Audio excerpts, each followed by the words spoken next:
Voltando então ao terceiro bloco, continuando os requisitos do testamento público, nós vimos o primeiro, sobre ser lavrado pelo tabelião ou seu substituto legal, de acordo com as declarações do testador, podendo servir-se este de minuta, apontamentos ou notas.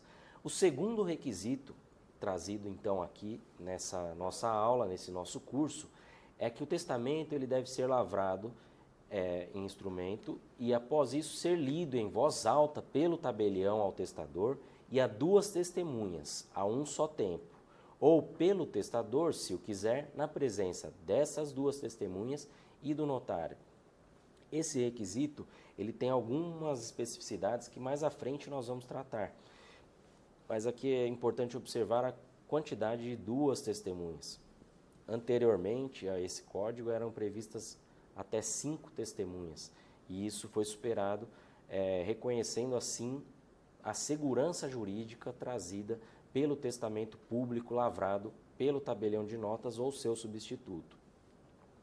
O terceiro requisito, também essencial, trazido lá no artigo 1864 do Código Civil, conforme nós já dissemos, é ser um instrumento, em seguida à leitura, assinado pelo testador, pelas testemunhas e pelo tabelião. Então isso é muito importante para a formalização do ato, para a finalização do ato, a assinatura, logo em seguida a leitura, todos em conjunto, todos presentes, né, o testador e as duas testemunhas, e ao final subscrito pelo tabelião. Essa é uma observação importante que também constitui um dos requisitos essenciais. Então esses requisitos devem ser observados formalmente, de forma criteriosa, para que não seja invalidado posteriormente por eventualmente um desses requisitos não ter sido observado quando da lavratura do testamento público.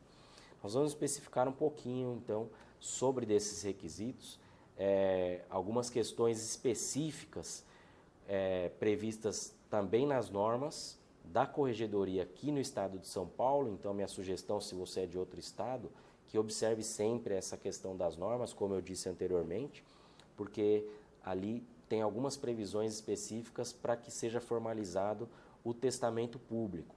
Então, uma primeira observação aqui, ainda no campo dos requisitos do testamento público, menciono aí no item 1 do nosso slide, as normas de serviço da Corregedoria Geral da Justiça, lá no capítulo 14, novamente, item 52, prevê o seguinte: o tabelião de notas, o substituto legal que lavrou a escritura pública, as partes e as demais pessoas que compareceram ao ato notarial assinarão somente na última página do instrumento.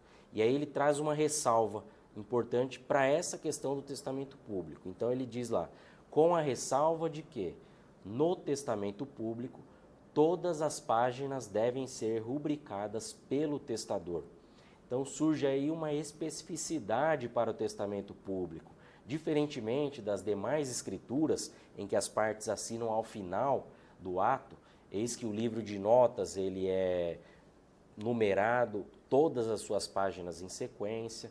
Então a pessoa, quando nós fazemos a leitura do ato, acompanha essa numeração e ao final assina. Isso para demais escrituras, demais atos notariais praticados no tabelião de notas. Mas no testamento público, por uma exigência das normas aqui no estado de São Paulo, do item 52, todas as páginas devem ser rubricadas pelo testador.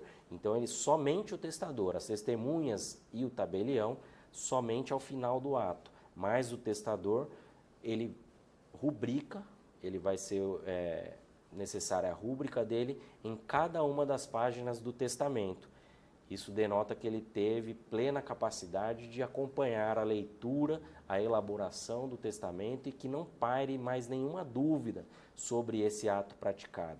Então é muito importante aqui essa observação do item 52 das normas de serviço da Corregedoria Geral da Justiça, que é esse mais um requisito específico que nós trouxemos aqui nessa nossa aula. No item 2, a questão do analfabeto. Tal situação fática, a pessoa que não teve acesso à alfabetização, deve ser descrita no instrumento. Então, o tabelião de notas ele vai deixar claro, ao final do testamento, em uma declaração expressa ali no testamento, especificando essa situação, dizendo que o testador não é alfabetizado, portanto, é necessário aqui observar esses requisitos específicos, né? Então, é necessário assinar pelo testador e a seu rogo uma das testemunhas instrumentárias, que são uma das duas testemunhas já presentes no testamento público. Então, a situação exige que nós colocamos esse fato no testamento, especificamente, que fique lá bem claro, e que ele impossibilitar de assinar, por não ser alfabetizado, a seu rogo assina a testemunha X. E aí já está qualificada no ato, já qualificada neste ato. Formalmente é assim que deve constar no testamento público essa questão do analfabeto. Questão do requisito, mais um requisito específico, no caso do deficiente visual. Então, o deficiente visual, o Código Civil determina que ele só pode testar, só pode fazer testamento através da forma pública. Então, é uma observação importante que o deficiente visual, se for fazer o testamento, deve ser feito da forma pública. Então, e deve o instrumento ser lido 2 vezes. Então, lembra lá nos requisitos essenciais que nós falamos sobre a leitura do testamento? Então, lá, normalmente, de forma comum, ele é lido 1 vez. Quando se tratar do deficiente visual, nós fazemos 2 leituras, para que não paire dúvidas para ele, já que ele não teve acesso a fazer a leitura em conjunto com aquela leitura feita pelo tabelião. Então, essas 2 vezes, uma feita pelo tabelião ou seu substituto legal, e a outra por uma das testemunhas que compareceram ao ato e estão lá para atestar essa capacidade, para atestar o conhecimento do testador sobre o conteúdo do ato. Então, e isso também deve ser feito menção no testamento. Especificamente, nós abrimos um tópico para especificar essa situação fática também. Dizer que, por deficiência visual do testador, este instrumento foi lido 2 vezes, uma por este tabelião e outra pela testemunha X, já qualificada anteriormente, na presença de todos. E isso é lá especificado no testamento para também que não paire dúvida e que não seja eventualmente invalidado o testamento por inobservância desse requisito importante quando se tratar do deficiente visual. Outro requisito que nós trouxemos, muito importante também, trata da questão do deficiente auditivo. Então, o indivíduo inteiramente surdo, ele sabendo ler, ele lerá o seu testamento.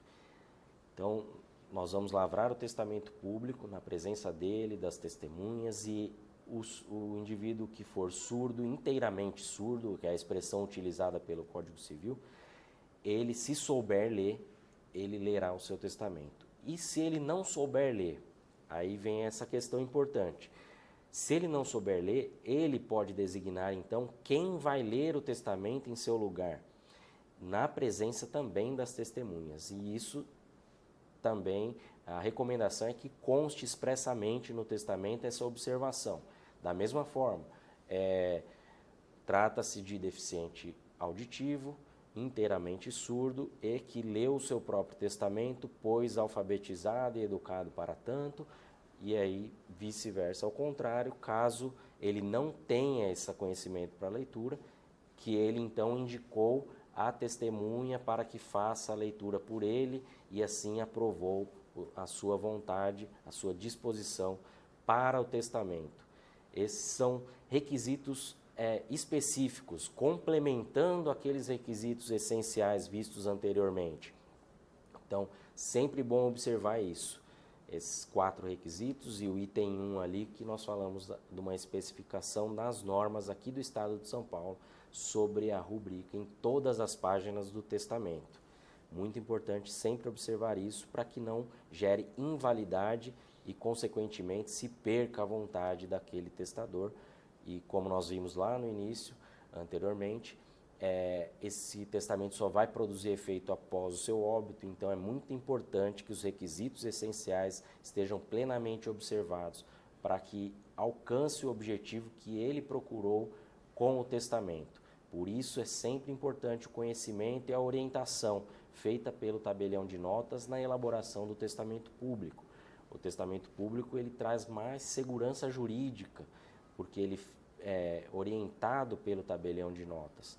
E isso a ideia é essa, aprofundar sempre nos requisitos, sejam nos requisitos essenciais ou em requisitos específicos, como esses que nós vimos agora.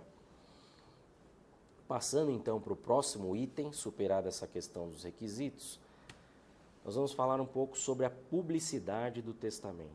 A publicidade, ele é um ato público, né? O testamento público trata-se de um ato público lavado pelo tabelião de notas que exerce uma função pública, presta um serviço público.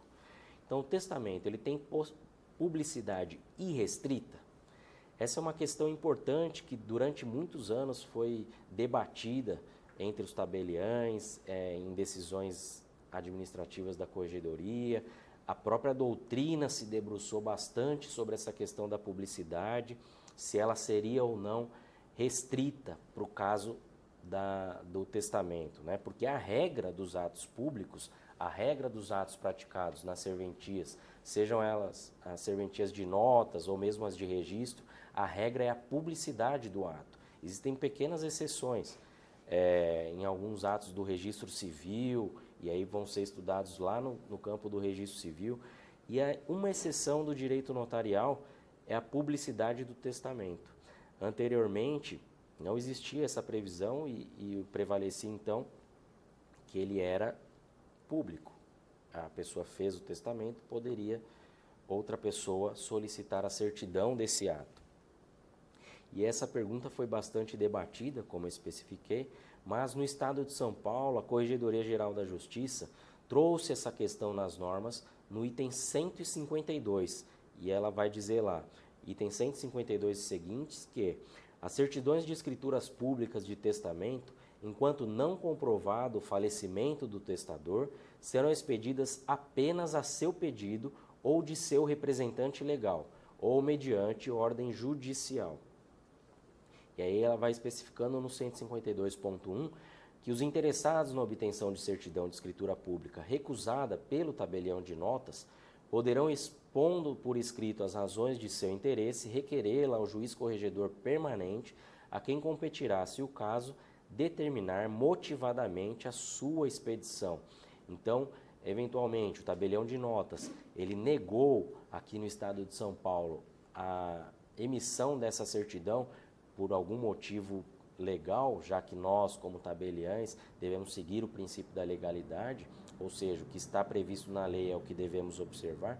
Se diante disso era o caso da recusa, esse interessado ele pode demonstrar ao juiz corregedor permanente o fundamento do seu interesse, e aí a análise vai ser tomada no âmbito da corregedoria para a expedição ou não dessa certidão, eventualmente com o testador ainda vivo. E no item 152.2, com a prova do falecimento do testador, as certidões poderão ser expedidas livremente, independente do interesse jurídico de quem a solicite, que estará dispensado de expor as razões do seu pedido. Então, nesse item, é uma observação que ocorre diuturnamente nos cartórios de notas, a expedição da certidão de testamento. Quando não se trata do interessado, nós pedimos então a apresentação da certidão de óbito, seja ela via original ou uma cópia autenticada, para que possa expedir essa informação do testamento, a certidão do testamento. Vou dar encerramento então a esse terceiro bloco para nós passarmos ao próximo, e ainda eu volto nessa questão da publicidade, trazendo os fundamentos para essa restrição da publicidade com base nas certidões dos testamentos elaborados. Muito obrigado, até o próximo bloco.